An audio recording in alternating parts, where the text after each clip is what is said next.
It is this environment that the Chinese and the Russians and the Indians and the Saudis, they understand what we're doing, and they are using this suppression against us by standing for massive, massive, massive delivery. And we see that continuously. So this game ends, and it ends badly. And I don't know if it ends now or later, but it's to a point where, because the rest of the world is looking at commodities as being far more valuable than the paper currencies that purchase them, and they're using the exchanges and their delivery mechanism to reposition, it becomes very dangerous to hold short positions. Andy Shechtman, CEO and president of Miles Franklin Precious Metals, has long been warning about the suppression of precious metal prices.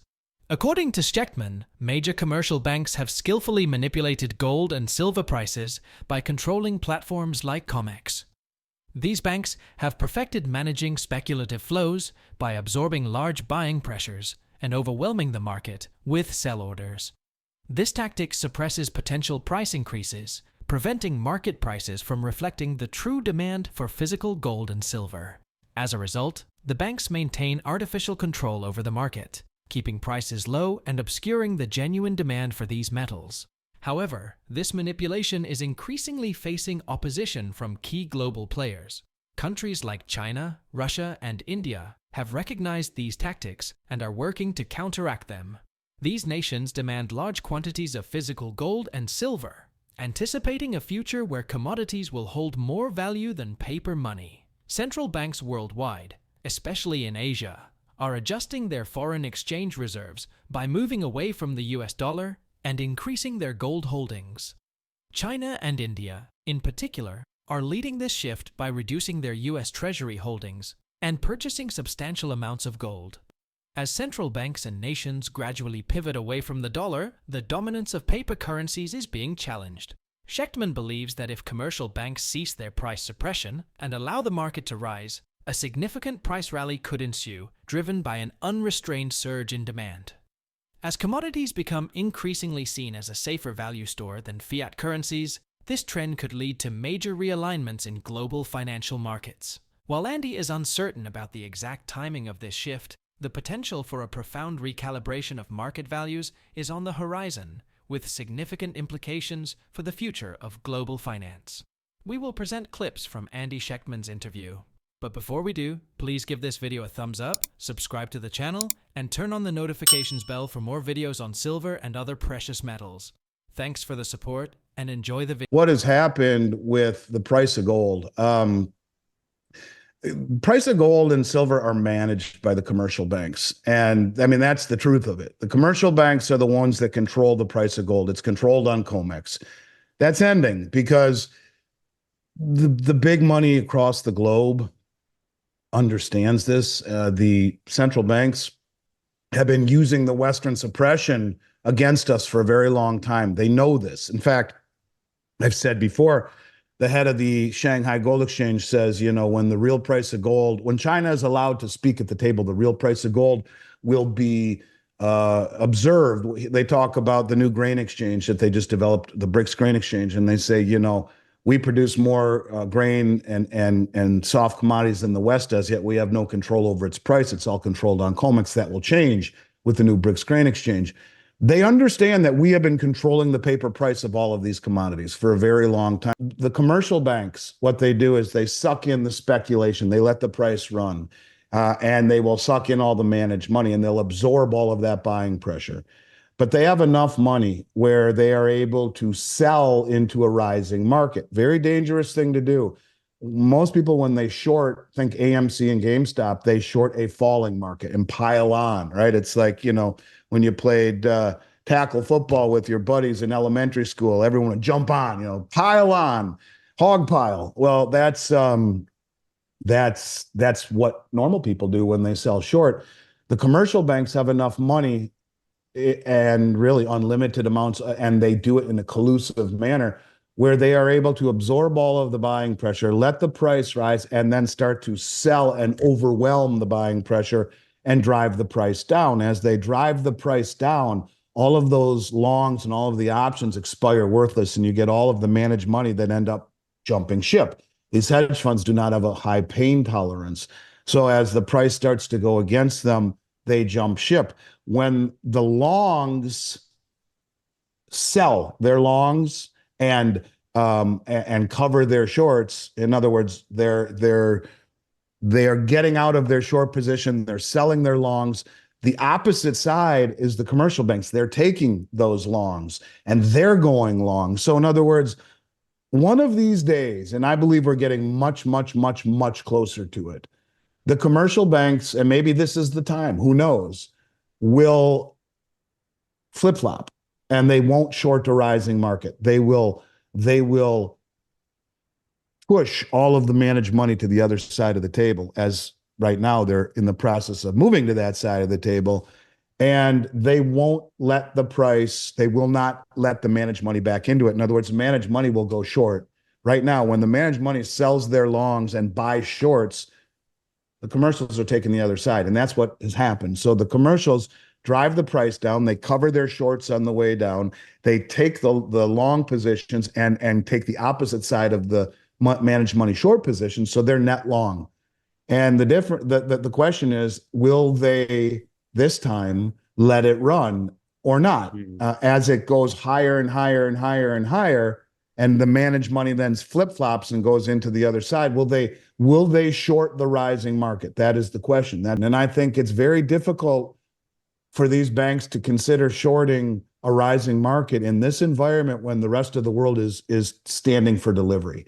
But the reason the price fell has nothing to do with anything other than the fact that the commercial banks clobbered it, literally clobbered it, and got almost $5 billion in gold futures sold and $2 billion in silver futures sold in a week. And that is having, as usual, a profound effect on the price of gold and silver. It is this environment that the Chinese and the Russians and the Indians and the Saudis, they understand what we're doing, and they are using this suppression against us by standing for massive, massive, massive delivery. And we see that continuously. So this game ends, and it ends badly. Andy highlights a crucial strategy behind the current artificial suppression of gold and silver prices, linking it to Gibson's paradox. This paradox reveals that lower real interest rates often lead to reduced gold prices, creating an illusion of economic stability. By maintaining low interest rates, financial authorities can conceal underlying economic weaknesses, as rising gold and silver prices would otherwise reveal the economy's fragile state. This approach masks deeper issues by creating a false sense of prosperity in currency and bond markets. Meanwhile, commercial banks, which have taken substantial short positions in precious metals, especially silver, are cautiously navigating these holdings. Their goal is to avoid causing disruptions in the market while managing their large-scale short positions. This careful maneuvering underscores a long-term strategy to mitigate the risks associated with their significant short bets. On a global scale, there is a noticeable trend of withdrawing silver from exchanges and reducing reserves. This action counters the Western suppression of paper markets and reflects a broader shift in strategy.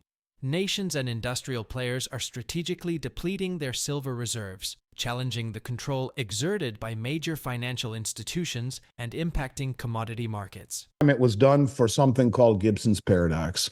Gibson's paradox is the inverse relationship, in essence, between real interest rates and the price of gold. And if you are going to maintain an environment of very low interest rates, see, it's the interest rates, it's not the gold manipulation, Danny, that matters. It's the interest rate manipulation that we've seen for 20 years, where suppressed interest rates have created an illusion of prosperity, where your home prices, your stock prices, your 401k, everything went higher in value. And that's another big problem, by the way, for the commercial real estate industry, where all these buildings were purchased at the lowest interest rates in American history. And now that rates are moving higher, on the long end, what does that mean for these values? And that's another big issue. But the bottom line is that for 20 years, we suppressed interest rates. By suppressing interest rates, we created this perception or this illusion of prosperity. And so if you have suppressed interest rates, why then you have to step on the price of gold, because by stepping on the price of gold, it signals strength in the underlying currency, strength in the bond market, as illusionary as it would be. Because if you are going to have nothing in the way of interest rates, of zero on the federal funds rate for all of those years, then there's no opportunity cost in buying gold and silver. And that's one of the reasons why they would step on it, to promote an illusion of strength in the bond market and in the dollar market. And what it really is it's a barometer on the health of the system. The higher the price of gold and silver goes, it shows the flaws and the fragility in the underlying markets. And I think that's kind of the problem, is that these commercial banks have done this for so long, created such massive short positions, that they're trying to slowly, I think, extricate themselves from these very, very large short positions, some of the largest in the history of the COMEX market. This is the COMEX market. This is a presentation I gave at Rick Rule's conference recently. And these are all the commodities that you see. These are commodities traded down here on the COMEX. This is the red line are the top 4 banks, big commercial banks, and the green is the top 8 combined. This is the short position in silver, the largest concentrated short position in any commodity ever traded on the COMEX market by 8 banks. Look at oil over here, corn, sugar, soybeans, cotton. Why would you have 8 banks that represent the largest concentrated short position in the history of the COMEX? Look at the top 4 shorts: silver, platinum, gold, palladium. Interesting. Why are they shorting the price of all of these metals? And that is the question that people need to understand. And so let's look at the next chart. This is how the rest of the world is using this against us. This is the amount of silver held in the LBMA. The rest of the world says, fine, you guys, now that we're wealthy enough and industrialized enough and coordinated enough, you guys want to short the hell out of the paper price? Go ahead. This is what we're going to do. We're going to stand for delivery and drain your exchanges. That's exactly what they are doing. Yeah, it's next to nil now. Suppression of the Western paper market against us. They know what we're doing, slowly draining the vaults. If the manipulation of precious metal prices is exposed, and central banks continue to shift away from US Treasuries toward tangible assets, we could see a dramatic rise in gold and silver prices. This shift may signal a broader move away from fiat currencies, leading to increased demand for commodities as a store of value. What are your thoughts on the real value of gold and silver? Let us know in the comments below. For more content like this, don't forget to subscribe to our channel, hit the notification bell, and explore our other videos. Thanks for tuning in.